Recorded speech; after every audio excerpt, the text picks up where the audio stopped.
열왕기상 17장 17절로 24절의 말씀을 읽었고요. 살리는 기도, 엘리야 시대 세 번째 시간입니다. 자, 오늘 본문 말씀에 보면 이 열왕기상 17장 1절에 처음 엘리야가 등장할 때 그 엘리야를 어떻게 소개하냐면 디셉 사람 엘리야라고 소개를 합니다. 그런데 오늘 우리가 읽었던 본문 맨 마지막 구절 24절에 보니까 그 엘리야를 어떻게 소개하고 있냐면 그 엘리야를 하나님의 사람이라고 소개합니다. 디셉 사람이었던 엘리야가 이제는 하나님의 사람이 되었다는 거예요. 그러니까 이 열왕기상 17장의 핵심의 내용은 사실 무엇이냐면 디셉 출신의 사람 엘리야가 하나님의 사람으로 되어져 가는 그 과정의 내용들이 열왕기상 17장의 내용이라 해도 과언이 아닌 것입니다. 그런데 이 중요한 것은 디셉 사람 엘리야가 하나님의 사람이 되기까지는 반드시 얼마만큼의 시간이 필요했다는 것입니다. 하나님께서는 엘리야 선지자가 디셉 사람에서 하나님의 사람이 되기까지 시간을 두시고 다루시고 만들어 가십니다. 그렇게 하나님께서 정하신 시간과 과정 속에서 포악한 왕 아합 왕 앞에 서게 하시는 도전도 겪게 하셨고, 그리 시냇가의 목마름과 배고픔이라는 훈련도 경험하게 하십니다. 지난 시간에 나눴던 것처럼 이방 땅 사르밧성의 한 과부를 통해 공개받게 하시는 인내의 시간, 인내의 훈련도 경험하게 하셨고요, 오늘 우리가 나누게 될 본문을 통하여 사르밧 과부의 죽은 아들을 두고 씨름해야 되는 기도의 훈련도 시키시는 하나님의 모습을 보게 되는 거죠. 자그마치 이 시간이 얼마나 지났냐 하면 2년이 넘는 시간이 흘렀다는 것입니다. 놀라운 것은 그 하나님의 다루심과 하나님의 그 시간들 속에서 디셉 사람이었던 엘리야는 결국 하나님의 사람으로 성장해 갔다는 것입니다. 여러분, 하나님은 절대 서두르시는 분이 아닙니다. 우리들을 향한 하나님의 목표가 있거든요. 저와 여러분들을 향한 하나님의 목표가 있는데, 그것은 오늘 엘리야와 같이 저와 여러분 모두가 하나님의 사람으로 거듭나는 것인 줄로 믿습니다. 하나님의 사람으로 나아가는 것, 그것이 하나님의 목표라는 것입니다. 그렇게 오랜 시간 동안 두고 보시면서 여러 가지 훈련과 연단과 과정들을 통하여 우리들을 하나님의 사람으로 만들어 가시는 거죠. 그래서 오늘은 어쩌면 나는 갈매동 출신의 사람입니다. 나는 호평동 사람입니다. 나는 의정부 사람입니다. 나는 지금동 사람이고요, 나는 다산동 사람입니다. 나는 화성 사람입니다. 안 한 데 없죠? 다 했어요. 자, 나는 그런 사람입니다 할지라도 하나님께서 우리들의 삶 가운데 허용하시는 하나님의 그 다루시는 시간들을 통하여 결국 저와 여러분들이 하나님의 사람으로 불려지는 그 날이 속히 오기를 하나님은 고대하고 계신다는 것입니다. 성장에는 지름길이 없다는 말이 있습니다. 하나님이 조성하신 생명의 원리가 있죠. 잉태가 되면 출산을 합니다. 출산하고 성장합니다. 성숙하고 마지막 단계인 원숙의 자리에까지 나아가는 것이 하나님의 생명의 원리의 단계입니다. 근데 너무 많은 신앙인들이 너무 조급해합니다. 빠른 걸 좋아합니다. 빨리 성장하고 싶어합니다. 빨리 성장하는 것을 성공이라고 생각하는 사람들도 있고요, 빨리 성장하면 그 사람의 그것이 실력이고 능력이라고 생각하는 사람들도 있다는 겁니다. 그러나 성경 안에서의 하나님의 역사들을 보면 하나님의 역사는 절대로 빠르지 않습니다. 서서히 이루어져 간다는 거죠. 하나님은 절대 서두르시는 분이 아니라는 겁니다. 섬세하게 집중하시면서 훈련시키시면서 만들어 가시는 하나님이시고, 그것이 하나님의 방법이고 하나님의 방식이라는 겁니다.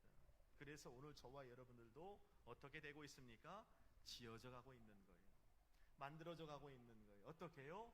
하나님의 사람으로 지어져 가고 있는 중인 줄로 믿습니다. 우리 옆에 분에게 이렇게 인사해요. 하나님의 사람으로 지어져 가는 중입니다. 어쩌면 오늘의 나의 현실이 녹록지 않을 수 있지만, 여러분 한 가지 마음에 확신이 있어야 돼요. 나는 하나님의 사람으로 지어져 가는 중이다. 오늘 본문의 엘리야 선지자는 하나님의 사람으로 지어져 가는 과정 속에 또 한 번의 훈련을 받게 됩니다. 또 한 번의 위기를 겪게 되는데, 오랜 기근의 시간 동안 자신을 공개하였던 사르밧 과부의 아들이 죽어버린 거예요. 그래서 오늘 17절에 보니까 이렇게 말씀합니다. 폴더에 보면 제가 쳐놓은 오늘 설교문 내용들이 있습니다. 17장 17절을 함께 읽어보도록 하겠습니다. 시작. 이 일 후에 그 집 주인 되는 여인의 아들이 병들어 증세가 심히 위중하다가 숨이 끊어진지라. 아멘. 숨이 끊어졌다는 거예요. 어떠한 병인지 성경이 정확히 기록하고 있지는 않지만 여기 17절 하반절 말씀에 보니까 여인의 아들이 병들어 증세가 점점 심히 위중하다가 숨이 끊어져 죽게 된 상황이었다라고 말씀합니다. 아들이 죽자 사르밧 과부가 그 아들을 끌어안고 엘리야 선지자 앞으로 나아옵니다. 그리고 오늘 우리가 읽었던 17절 다음 구절 18절에 보니까 엘리야 선지자에게 이렇게 말합니다. 한번 읽어봅시다. 시작. 여인이 엘리야에게 이르되 하나님의 사람이여 당신이 나와 더불어 무슨 상관이 있기로 내 죄를 생각나게 하고 또 내 아들을 죽게 하려고 내게 오셨나이까. 아멘. 죽은 아들을 데리고 엘리야 목사님 앞으로 나와서 하는 말이 뭐냐면 18절에 보니까 당신이랑 나랑 무슨 상관이 있기에 나를 찾아왔습니까? 당신이랑 나랑 무슨 상관이 있기에 나를 찾아와서 내 죄를 생각나게 합니까? 당신이랑 나랑 무슨 상관이 있기에 나를 찾아와서 내 아들을 죽이려고 나를 찾아왔습니까? 대짜고짜 엘리야를 향하여 역정을 내고 있는 것입니다. 무슨 상관이 있길래 나를 찾아와 죄를 생각나게 하고 무슨 상관이 있길래 나를 찾아와 내 아들을 죽이시려고 나를 찾아왔습니까? 고함을 치고 있는 것입니다. 여러분, 우리가 지난 시간에도 나누었지만 이 장면을 우리 묵상하다 보면 사실 엘리야가 이 사르밧 과부에게 이런 이야기를 들을 필요가 있습니까? 없지요. 들을 필요가 없습니다. 사실 엘리야 선지자는요, 마지막 가루와 마지막 기름을 가지고 마지막 음식을 빈대떡을 해먹고 우리는 죽으리라 했던 이 사르밧 과부의 가정에 응답이 엘리야였습니다. 생명의 은인이 엘리야였습니다.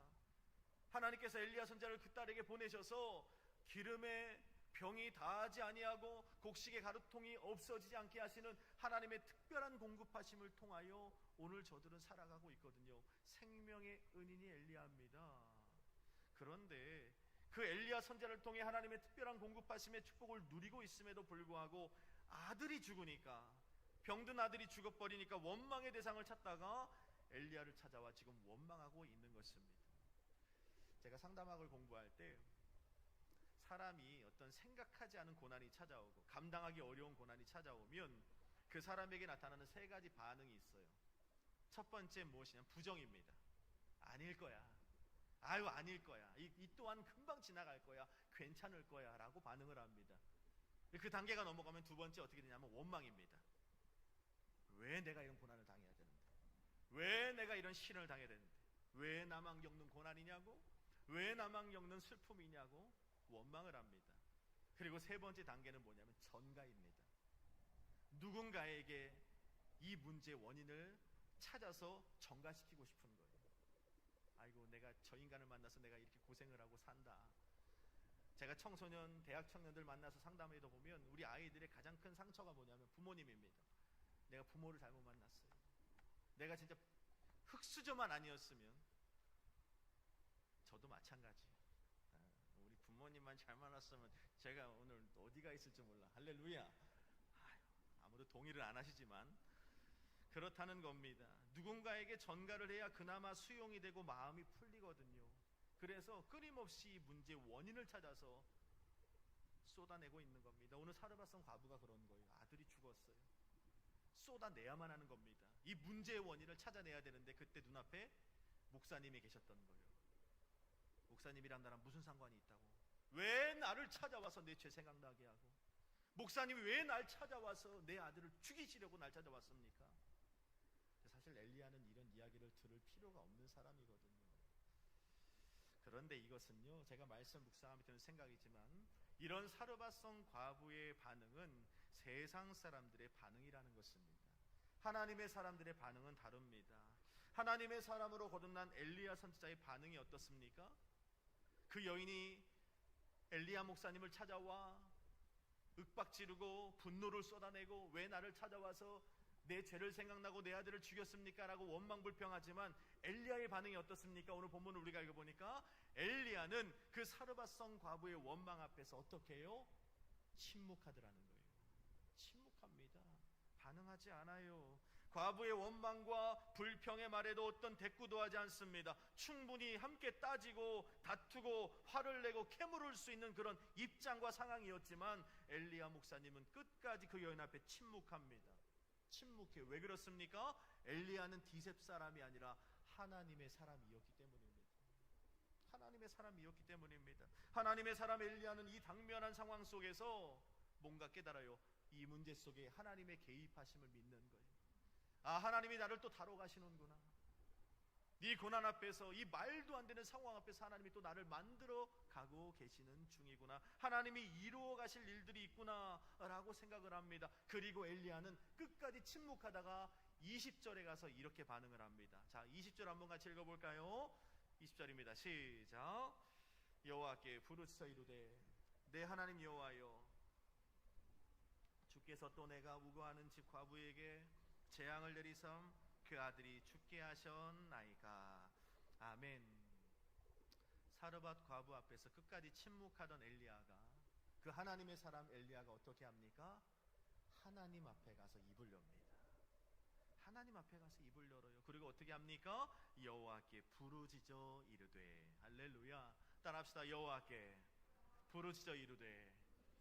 사람과 씨름하지 않겠다는 거예요. 문제와 씨름하지 않겠다는 거예요. 세상과 씨름하지 않겠다는 거예요. 나는 조용히 문제 앞에서, 세상 앞에서, 그 사람 앞에서는 침묵할 수 있지만 내 마음을 하나님 앞에 가서 쏟아내는 거예요. 하나님 앞에 가서 입을 여는 거예요. 여호와께 부르짖어 이르되. 20절에 보세요. 내 하나님 여호와여 라고 말하잖아요. 이것이 바로 하나님의 사람다운 모습입니다. 이것이 바로 그리스도인다운 모습인 줄로 믿습니다. 이 엘리야, 하나님의 사람 엘리야는 사르밧 과부와 씨름하지 않아요. 하나님과 씨름하며 이 문제를 하나님에게서 해답을 찾는 하나님의 사람이었다는 것입니다. 세상 사람들은요, 사람 안에서 원인을 찾으려고 해요. 그러나 하나님의 사람들은 하나님에게서 해답을 찾는 사람들인 줄로 믿습니다.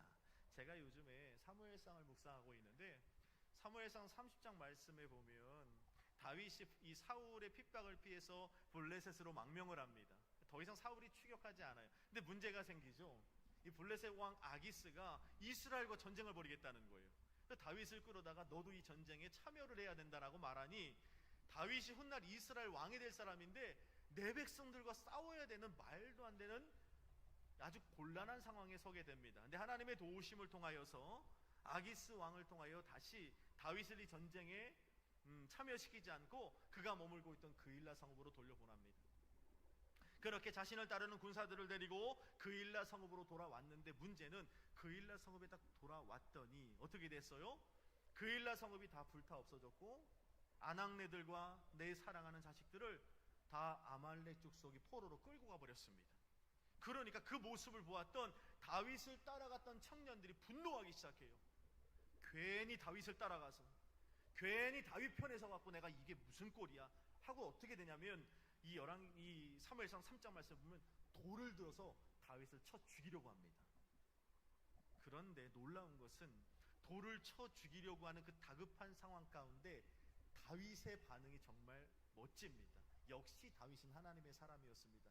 어떻게 한지 아십니까? 같이 돌멩이 들고 싸우려고 하지 않아요. 이 위기를 모면하려고 수단과 방법을 찾지 않습니다. 어떻게 하냐면 아비에달은 제사장에게 에봇 가져와라, 에봇 가져와라 하고 그 거룩한 옷 에봇을 입고 하나님 앞에 나가 입을 열기 시작합니다. 하나님 어떻게 할까요? 하나님 어떻게 할까요? 한번 읽어볼까요? 사무엘상 30장 6절로 7절의 말씀 한번 읽어봅시다. 시작. 백성들이 자녀들 때문에 마음이 슬퍼서 다윗을 돌로 치자 하니 다윗이 크게 다급하였으나 그의 하나님 여호와를 힘입고 용기를 얻었더라. 다윗이 아히멜렉의 아들 제사장 아비아달에게 이르되 원하건대 에봇을 내게로 가져오라. 아비아달이 에봇을 다윗에게로 가져가매. 아멘. 여기 본문의 상반절에 보니까 그 형제들이 자녀들 때문에 마음이 슬퍼서 어떻게 해요? 다윗을 돌로 치자 하니 다윗이 어떻게 됐대요? 다급하였으나. 지금 일촉즉발의 상황이라는 것입니다. 조금만 시간을 끌면 돌에 맞아 죽는 거예요. 그런데 이 다급한 상황 속에 다윗은 어떻게 합니까? 그 위급한 상황 속에 에봇 가져와라 하고 하나님 앞에 가서 무릎을 꿇더라는 거예요. 청년들을 이해시키려고 노력하지 않습니다. 위기를 모면하라고 수단과 방법을 구하지도 않습니다. 그들과 따지거나 다투려고 하지도 않습니다. 그저 조용히 하나님 앞으로 나아갔습니다. 그리고 하나님께 묻는 거예요. 하나님 어떻게 할까요? 하나님 어떻게 할까요? 이 다급한 상황 속에, 이 위급한 상황 속에 그 아말렉을 내 손에 붙이시겠나이까? 그들을 따라가면 그들을 찾을 수 있겠습니까? 하나님께 질문해. 하나님, 내가 지금 힘이 필요합니다. 내가 지금 용기가 필요합니다 라고 하나님과 씨름하는 거예요. 그 청년들과 씨름하지 않았다는 것입니다. 성경에 보니까 그의 하나님 여호와를 힘입고 다윗이 용기를 얻었다고 성경은 말씀하고 있는 거예요. 여러분, 오늘 저와 여러분들도 마찬가지입니다. 하나님은 이런 다윗이 너무도 마음에 드셨거든요. 성경에 보면 다윗을 하나님 마음에 합한 자라고 말씀하는 거예요. 여러분, 하나님의 사람은요, 세상과 씨름하지 않아요. 하나님의 사람은 사람과 씨름하지 않고요, 하나님의 사람은 절대 문제와 씨름하지 않고 하나님과 씨름하는 사람들이어야 할 줄로 믿습니다. 제가 항상 말씀을 전할 때 강조하는 믿음이 무엇입니까?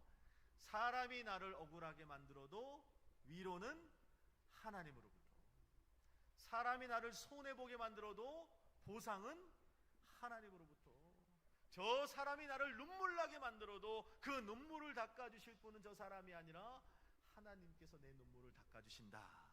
이 믿음을 저와 여러분들이 소유하게 되기를 주의 이름으로 축복합니다. 이게 바로 하나님의 사람이라는 것입니다. 문제와 씨름하지 말고 하나님과 씨름해야 돼요. 당면한 환경과 씨름하지 말고 하나님과 씨름하고, 그 사람과 씨름하지 말고 하나님과 씨름해야 되는 것입니다. 하나님께 주파수를 맞추고 하나님께 집중하고 하나님과 해결을 보려고 하는 사람들.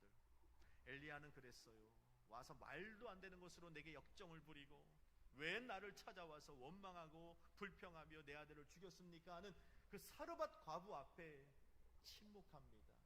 그리고 하나님 앞에 나아가 조용히 여호와여 어떻게 합니까? 라고 기도하기 시작하는 거죠.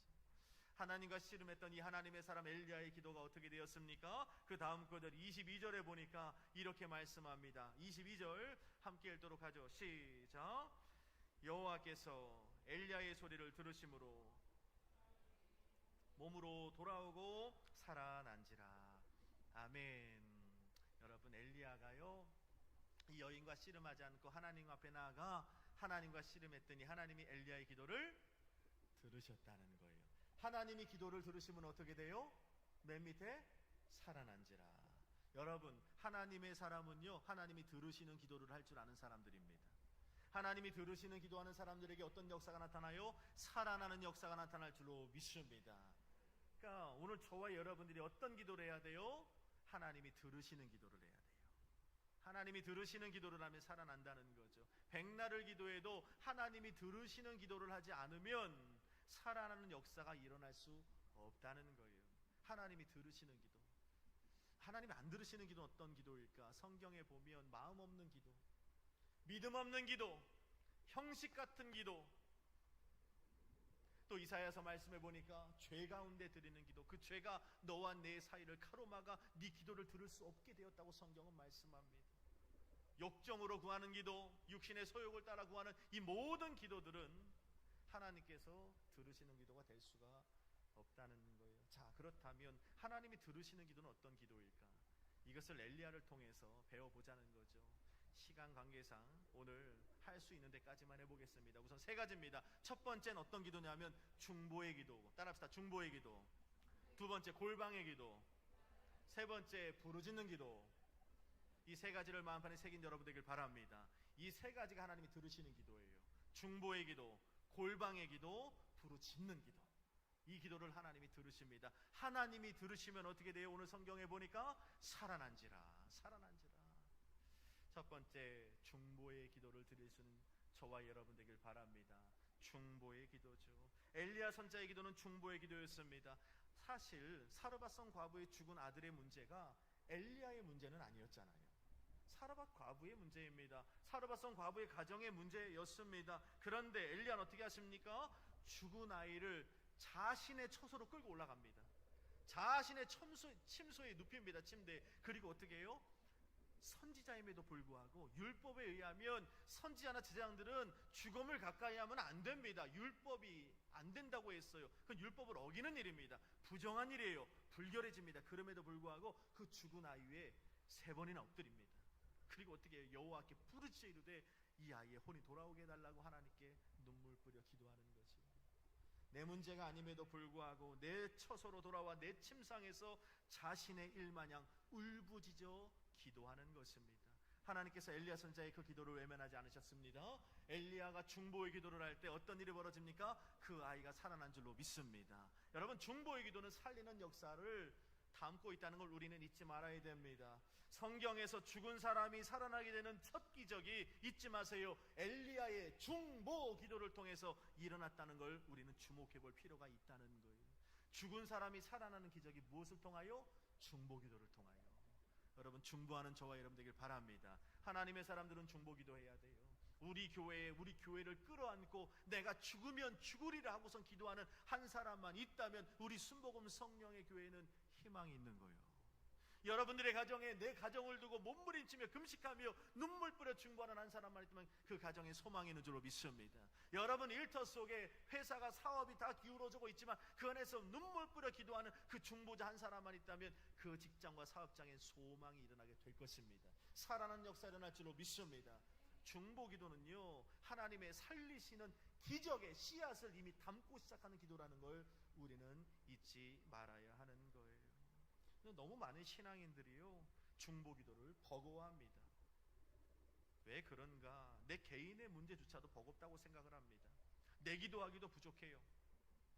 우리 부부, 내 자식, 내 새끼들, 그냥 내 일터, 내 사업장, 여기에 너무 국한된 기도들을 한다는 것입니다. 그래서 오늘 조금 이따도 기도할 때 주여 삼창하고 기도합시다 하면 어떻게 해요? 주여, 주여, 주여 하고선 우리 교회를 위하여, 우리 담임 목사님을 위하여가 아니라 나 하나님, 나 여기 우리 애들, 우리 남편 아내, 이렇게 기도를 한다는 거예요.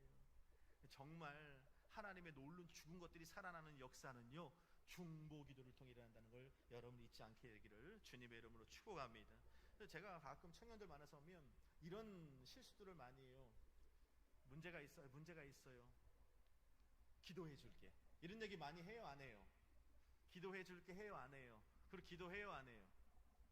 해요. 하나님, 우리 순복음 성령의 성도들이 이렇게 달라요. 하나님 큰 은혜를 주십시오. 한대요. 기도할게요 하고 안 하는 친구들 너무 많아요. 그리고 그냥 형식적으로 해요. 하나님 그냥 기억나는 대로 스쳐가듯이 하나님 도와주십시오. 중보 기도는 그런 게 아니에요. 오늘 엘리야의 중보를 보세요. 내 삶으로 끌어온다니까요. 내 처소로 끌어올라니까요. 내 골방으로 끌어온다니까요. 그리고 내 문제인 양 그 문제 죽은 아이 옆에 율법을 어긴다는 건 여러분 하나님 벌 받아요. 그런데 그 죽음 앞에 엎드려서 살려달라고 목숨 건 기도를 하는 게 중보 기도입니다.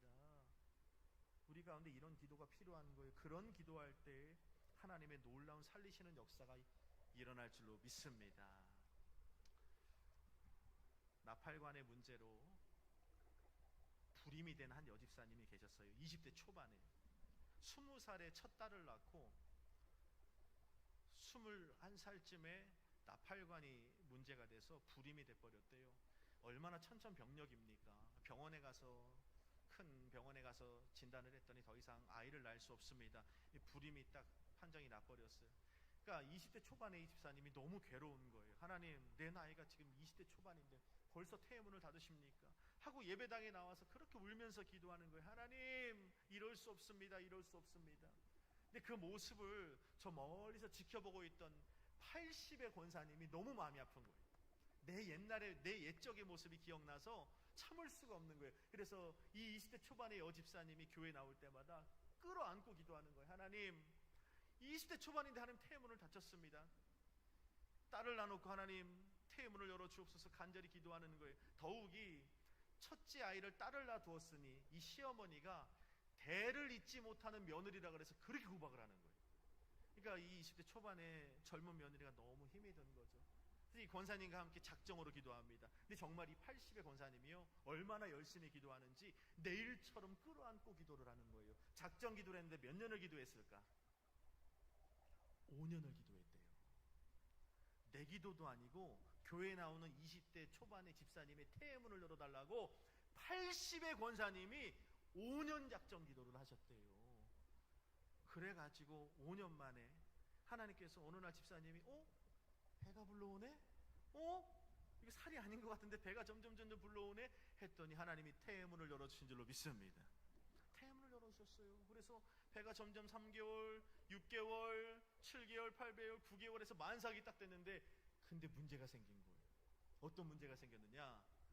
배 모양을 보니까 이 배가 딸배인 거예요. 딸배.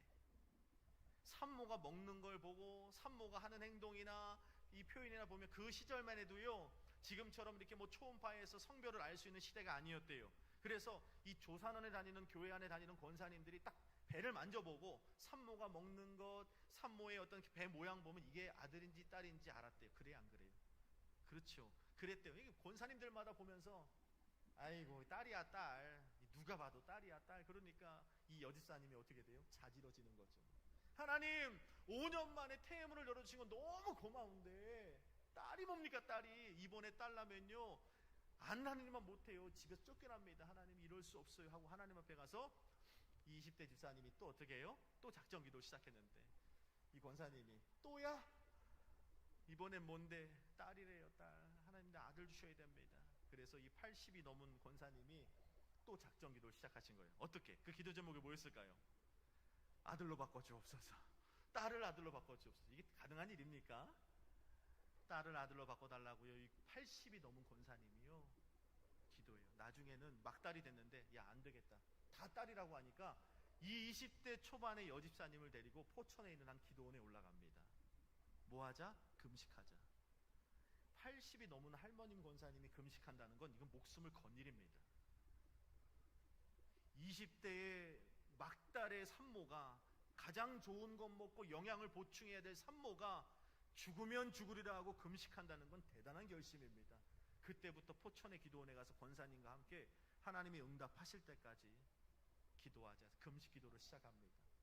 그렇게 3일 동안의 간절한 금식 기도를 마치고 이 권사님이 그러셨대요. 배에다 손을 얹고 모든 사람들이, 전문가들이 조사는 할머님들도 다 딸이라고 하는데 이 권사가 기도하오니 이 딸의 눈물을 닦으시고 아들이 될지어다 하고 기도를 했대요. 그리고 기도원에서 내려왔어요. 그리고 출산인이 임박해서 응애하고 아이를 낳았어요. 물어볼게요. 딸이 나왔을까요? 아들이 나왔을까요? 딸이 나왔을까? 아들이 나왔을까? 정답을 얘기해 드릴게요. 그 정답이 뭐냐면 그 주인공이 바로 저입니다. 주인공은 저예요. 저는 귀가 닳도록, 지금도 하면서 귀가 막 아파요. 귀가 닳도록 들었어요. 우리 어머니가 항상 하는 얘기가 너는 원래 딸이었어. 근데 하나님 앞에 권사님이, 80이 넘은 권사님이 금식하며 내 배를 잡고 함께 눈물로 기도해서 네가 아들이 된 거야. 그래서 항상 어머니가 하시는 말씀이 너는 중보로 낳은 아들이야. 나팔관이 막혀서 아이를 낳지 못한다고 병원에서 불임 판정을 받았는데 하나님 태문을 열어주셨고 중보를 통해서 딸이었던 네가 아들이 되었대. 제가 항상 그러죠. 엄마, 나는 원래부터 아들이었어. 왜? 이거 봐, 딸이 이렇게 생겼으면 하나님 나라의 천지창조에 큰 실수가 됐을 거야. 나는 원래 아들이었거든. 아니야, 넌 딸이었어 라고 항상 그렇게 말씀하세요. 여러분, 저의 그냥 간증일 뿐입니다만은 여러분, 80이 넘은 권사님이 5년을 함께 중보해주고 함께, 내 딸도 아닌데 기도원에 올라가 금식까지 해주면서 하나님 앞에 몸부림을 치며 기도했더니, 여러분 보세요. 엘리야가 내 기도로 끌어안고 기도했더니 오늘 본문에 뭐라고 말씀합니까? 여호와께서 그의 기도를 들으신지라. 그리고 그 죽은 아이가 살아난지라. 어떤 기도가요? 엘리야의 중보의 기도가. 할렐루야. 여러분, 중보해야 됩니다. 중보의 기도는 살리는 기적이 있어요. 저는 교통사고로 서울 한양대 병원에서 모든 장기가 다 터져서 41일 동안 물도 못 마셔서 진짜 얼굴이 시커매서 의사가 불렀어요. 그래서 50명의 식구들과 함께 가서 그분을 위해 기도하고 그분도 이렇게 말했어요. 천국에서 만나요. 배를 닿지도 못했어요. 호집get으로 집어놨더라고요. 그래서 이분이 이제 하나님 나라 갈 거래요. 제가 맨 마지막으로 나왔거든요. 너무 괴로웠어요. 그분의 발을 만져주면서 하나님 한 번만 기회를 줘. 그래서 제가 그 분을 신방하고 교회로 왔거든요. 근데 재밌는 건 교회에 다 모여 있더라고요. 누가 시키지도 않아요. 모이라고 하지도 않았는데 하나님 그 집사님 살려달라고 막 12시까지 기도하는 거예요. 잊지 마세요. 2주 만에 두 발로 걸어 나오는 걸 제 눈으로 봤어요. 중보기도는 그래요. 우리 아버지가 위암 수술을 마쳤거든요. 위암 수술 끝나고 나서 삼성 서울병원에 위암 수술 끝나고 나서 진단을 받으러 갔는데 의사가 그랬어요. 안타깝지만 간으로 전이가 됐습니다. 폐로 전이가 됐습니다. 말기암입니다. 제가 자지러졌어요. 그 소리를 듣고. 말기암이라니. 수술 잘 끝난 줄 알았는데. 근데 그러고 있지 않았어요. 하나님 앞에 나서 저희 가족뿐만이 아니라 온 식구들이 성도로 나서 기도했어요. 하나님 전이가 됐답니다. 사라지게 해주옵소서. 2주 후에 가서 재검을 신청해서 다시 한번 봤거든요. 근데 의사가 놀랬어요. 암덩어리가 사라졌어요. 정말로. 여러분 삼성 서울병원은 그렇게 오진을 잘하는 병원은 아니잖아요. 그런데 분명히 의사가 보았던 간과 폐에 전이되었던 암덩어리가 사라지더라고요. 사업이 망해서 교회 저 뒤에 창고에서 머물고 있던 30대 부부가 남성교회가 몰려서 하나님 이 집사님 사업 망해서 갈 데가 없어 교회 창고에 삽니다. 길을 열어주십시오 하고 남성교회들이 모일 때마다 눈물을 흘려가며 펑펑 기도했거든요. 근데 하나님께서 그 남자분에게 그 집사님에게 사업의 아이템을 주셔서 훗날 15명의 직원을 두고 교회의 기둥이 되는 모습을 제 눈으로 봤습니다. 중보기도를 통하여. 여러분 저와 여러분 마찬가지예요. 불임의 그 부부가 젊은 부부가 6년 만에 21일 동안 온 성도가 그 성도만을 위해서 기도할 때 하나님 태문을 여시는 것도 경험을 했고요. 우리 아이들도 마찬가지예요. 우리 아이들을 두고 선생님들이 모여서 집중적으로 기도할 때 아이들의 길을 여시는 것. 게임에 중독인 줄 알았는데 게임 학과에 들어갔더라고요. 그래서 게임을 만드는 아이가 되었어요. 하나님의 방법은 그래요. 할렐루야. 중보기도입니다. 중보기도. 여러분 중보기도는 기적을 일으키는 것을 저는 확신합니다. 여러분 중보하는 저와 여러분 되길 바랍니다. 교회를 위해서, 목사님을 위해서, 옆에 있는 우리 성도들을 위해. 지금 여기서도요 겉으로는 다 멀쩡하잖아요. 속은 뭉그러진 사람들이 있어요. 지금도 톡 건드리면 그냥 막 터쳐 나올, 그냥 눈물이 쏟아질 그런 삶을 살아가는 분들이 있다고요. 오늘은요 나를 위해 기도하지 말고 저들을 위해서 기도할 수 있는 우리들이 되기를 소망합니다. 자, 오늘은 중보기도만 하고 마쳤지만 중보기도와 골방의 기도와 부르짖는 기도는 하나님이 들으시는 기도고, 들으시는 기도는 반드시 살아나는 역사를 동반한다는 걸 잊지 말기를 주의 이름으로 축복합니다.